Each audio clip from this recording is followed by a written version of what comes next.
大家好，今天来做香菇肉酱，很方便，在冰箱里也能存10天。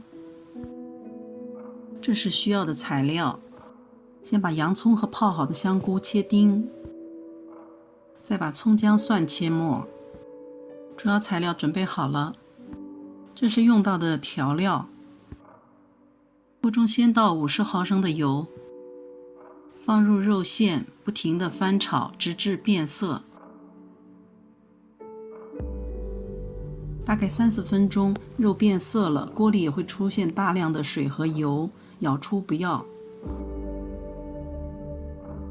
这个水比较腥，这时锅里基本上没有油了，我们再加50毫升的油。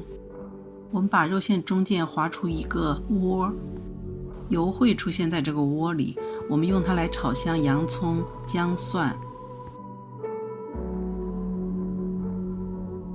把肉馅跟调料搅拌均匀，我们再挖一个窝出来。这次我们用出来的油来炒香菇丁。再次搅拌均匀，倒入料酒。这次我们在中间窝里面加200毫升的油。豆瓣酱炒1分钟，把它炒香。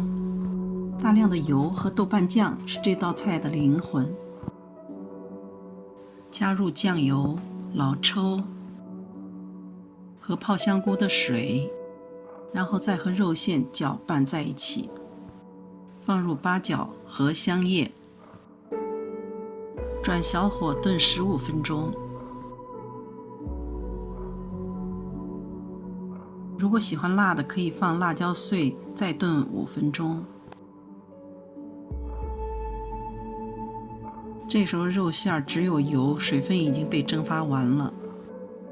可以用它拌面吃，也可以在炒素菜的时候加几勺，比如麻婆豆腐、粉丝煲，还有干煸四季豆丁。